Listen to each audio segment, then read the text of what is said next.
show, we have the first guest. She's actually a gospel artist, doing a lot in the industry since she started.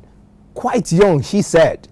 That's behind the camera. But today we're here to have a close-up on her and have a deep dive insight on how she started and what she's doing currently. We have in the studio with us Ufoma Glory. Madam, you're welcome to the show. Thank you. First of all, I'd like to say I like the fact that we're having the African content in display from the headgear down. Nice one there. Good to have you here. You're not looking bad yourself. All thanks to Kola Kudus Couture for that. Thank you very much. Let's find out your background. Growing up as a child and delving into music. When did you start? And let's find out a little bit about your parents. Well, my name is Ufoma Glory, like you already mentioned. I was born into a Christian home. Actually, my father has passed away. He was already a pastor before I was born and died serving the Lord as well. It was not easy growing up and entering music because music was a taboo. In fact, I was warned. My father said, if you ever sing with this kind of people, I will curse you. I grew up in Benin City. I was born in Sapele. Grew up in Benin City, went to school, and then when you enter the higher institution, you become independent sort of because the parents are not there to watch over you. So I entered music the other style. Okay. It wasn't church singing because the first time I ever sang, I was told to shut up. I was singing this opera. In fact, I felt embarrassed. Then, by the grace of God, I met people along the line that groomed me. But in 1990, I ventured into a group here in Lagos. Okay, good. And then I started. They wanted to audition people for a band in Ajegunle. I just followed somebody to Ajegunle. I'd never been to Ajegunle. Wow. I was in Surulere all this while. So that was how it started. In 1991, I resigned from UBA because I was in UBA. There was no time to combine bank job and music. Wow. Then we were doing it for the fun of it. We can trek from here to the island singing. Everybody harmonizing, enjoying.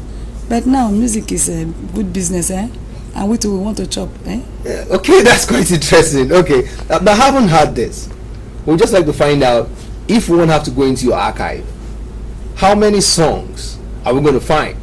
That's one question. Then number two, we want to know if you play any instrument apart from singing. Well, I'm a very lazy musician, to be exact. I play a little of the drums and the keyboard. That's not lazy. Come on, drums and the keyboard. I cannot play to save my life. Oh. Okay. Titika, titika, titika. I don't think I can play any other thing. So I will not call myself an instrumentalist. Okay. But I'm a singer. To the core. Yeah, I listen. I know music. Okay. Now let's. I may not necessarily play an instrument. Okay, good. But I know what I want. Wow. Okay. You're still going to tell us like how many songs you have, but let's find out. Growing up now and adopting some people as your role models and mentors. Let's hear you mention some names here in Nigeria and the international scene. Well, back in the day, we listened to the music of the 80s. You want to share? Do I still remember?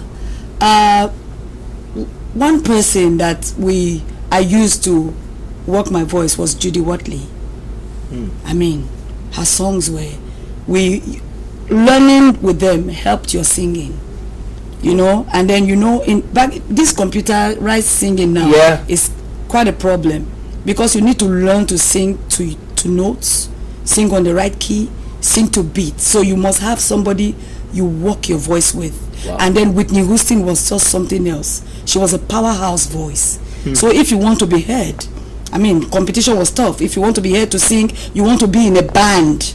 Good. Which was the end thing. Yeah. You must be able to sing. You must be able to stand on stage and sing. So I had people I was working my voice with in those days. Whitney, Judy Watley, they were just my people. Wow, that's quite interesting. Coming down to Nigeria, let's have you mention few names, especially from the female perspective. Do you have anybody? I don't want to start mentioning, but with a wealth of knowledge in the industry, you should tell us some names here in Nigeria. Some women that you actually appreciated.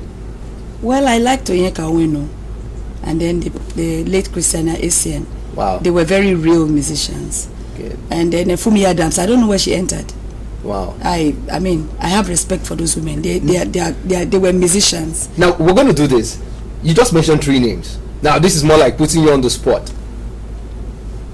Definitely you wrote songs that you actually singing on your own parts, that was moving forward and on the advanced level.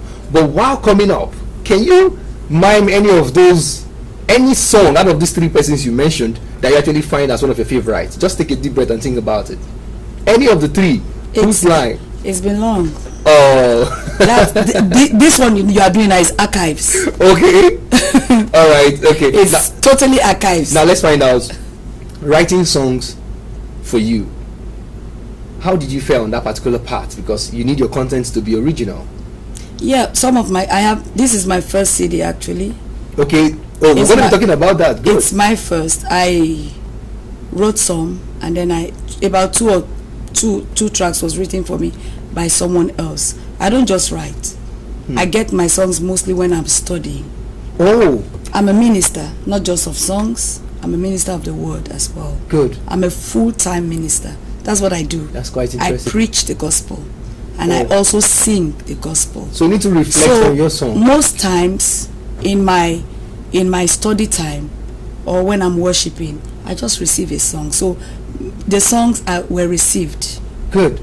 That's how. So it's not like I just sit down and I set out to probably write a song. It doesn't come that way. I can be talking to somebody, encouraging somebody, and I get a song. That's why I have a phone or something, a recorder in hand. I just say 1 minute, I'll drop it, and then we'll continue. That's quite interesting. So most of the songs came like that, and the lyrics came from him. Wow. They are worded. If you listen to my lyrics, Good. They all have a meaning. That's quite interesting. We're going to be seeing some of those on the screen very soon. But before we call for a break, I just want to find out what will be your perception about parents encouraging their children to sing? Well, do you think we have enough in this part of the world? That's what I want to find out. I think the times have changed. In my time, it was a taboo. I went to Warri to play a show with Blackie because I backed him in those days. I think it was Blackie or Dan Wilson. I can't remember who I was singing with. And then somebody went to tell my parents that they saw me with these Igbo smoking people. It was a problem. It was war at home. Then they didn't understand. But now music is big business. Can you imagine what Davido is making? He's got his parents' support full time. They've been pumping the money for him. So I think parents should support their kids if they are doing the right thing. If they are singing the right songs and the right lyrics, they need support. If you support them, they'll do better than what you even expect. Okay, on the flip side now, before we call for a break and see your video, I just want to find out what you think the churches are doing. Are they really creating that enabling environment for young people to actually bring their acts on stage? We know that before now you barely have that opportunity, but we've seen a few, and we're getting towards what we're having a gospel music award as well. But let's find out your perception about it. The churches are trying. Without the churches, gospel artists would not have even had any chance. Okay. Because the industry does not even allow for the gospel art. Good. You understand? They don't give room the way they give room to other kinds of music. They don't really give room for gospel. So the churches has been a platform where gospel artists have been able to prove themselves. Good. No, the churches are trying, really. Thank you very much. Ask me. Okay, good. So let's go and prove ourselves otherwise with this particular video from Ufoma Glory. When we come back, the show continues.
one step forward in the studio with us is Ufoma Glory, and I want to believe you actually enjoyed the particular video you just saw now. But let's find out how it all transpired. Can you tell us a little bit about what we just saw now, putting it together, and the team that were actually part of the process?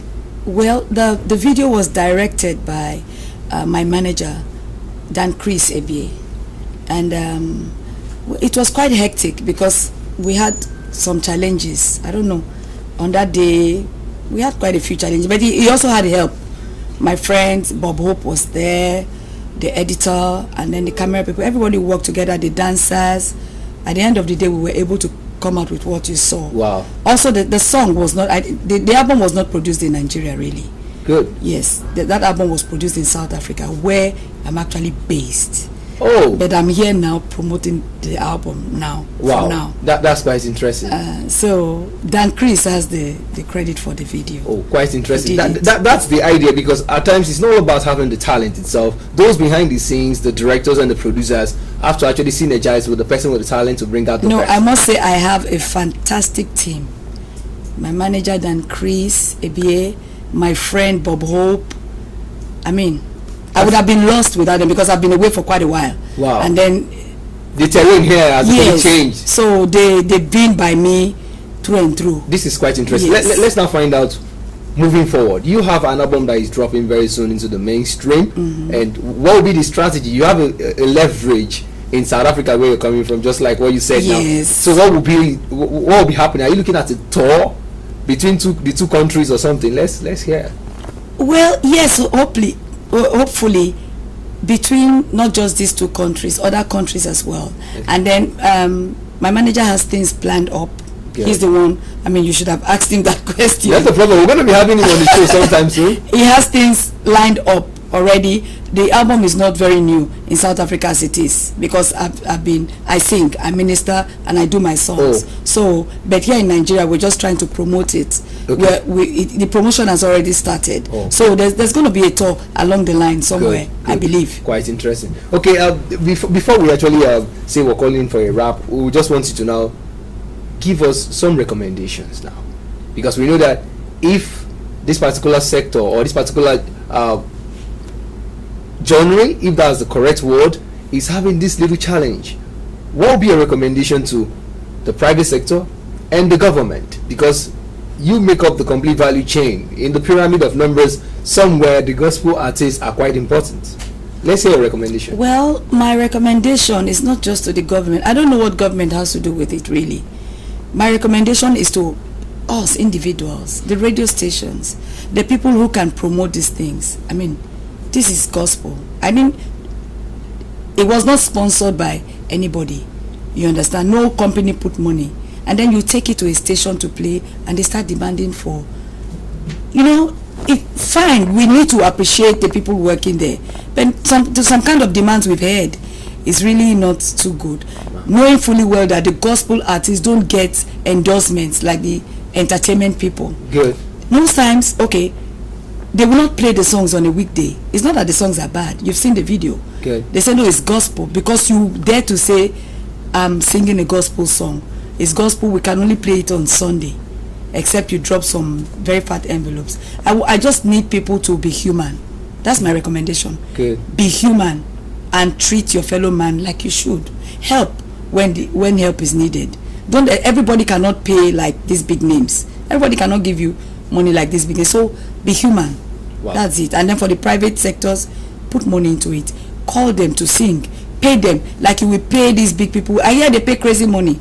For what? Singing so I will not even sing it. Well, we understand what the challenges there will be, but there is other part I want to find out. We've had 1 or 2 gospel awards in Nigeria, but just like the challenges the individuals face, the event itself didn't get to the mainstream the way we expected. Because they didn't have sponsors.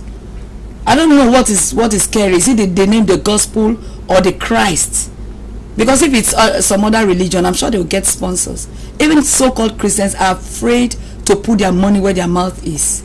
If you love God so much, show it by putting your money there. I believe if these big communication companies and big private sectors can put money, it will go further than what we've had. It will be well coordinated and well celebrated. Wow. It's just that they are not celebrated. And look at it, it's individuals trying to do it. How much do they have? This is quite interesting. It needs money. Money is money that oils the wheels. Okay. Now money, now they make iron float. Now I don't want to actually draw on the background there in Benin, because I know if I try it, you're going to win me in that particular language. I know. Okay. The last one now will now be associations now. Okay, we have the likes of P-Man, Coson, and I think we've had a couple of organizations too that is trying to mop up the gospel artists. Do you think that is the way forward vis-a-vis the challenges of intellectual property protection? Well, the challenges of intellectual property protection is a big problem, not just for the gospel artist. It's a big problem for the artist itself. Even a writer, whatever form of artist you are, whatever you have is your intellectual property. You should enjoy it. So it's a major problem for P-Man and all those. They are trying. A P-Man of now is not like the P-Man of before. It was not the P-Man of the 90s. Okay. You understand? Right. So Coson also, they are trying.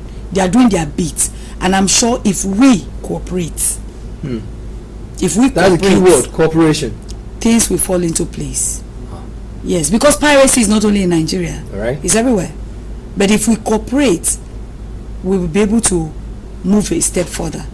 All right. I want to thank you very much for coming to the show. This is where we're now doing a call to action, so that you can look at the camera on my left and tell the whole world what they should be expecting from your album. You want to mention some nice tracks that we're going to be listening to, because for every event there is what we call the climax. So for you, we know it's a complete package. It is. But what the world should expect, the camera is watching, please. Well, I'd like you to expect more. Not just this one. This is the first track we shot. It's a track 5 on the CD. It's a 10-track CD, and it's titled Thank You, Papa. It's going to be followed up by Commode for Road and Ejiro. Wow. Awesome. I think Ejiro should be the climax. It's wow. So we should wait. It's not in this world. So please just wait. I bet you go like him. Oh, let me take it from the local parents there. I go like him. That is why I'm saying we want to bring up somebody else on the show. But one is atmosphere to thank Ufoma Glory for being on the show. She has actually blessed us with her wealth of knowledge and making key recommendations that will actually make this particular industry thrive. We just hope it keeps growing. I want to thank you very much one last time. And we hope when we invite you for more appearance here, you're going to give us that answer. By the grace of God. Thank you very much.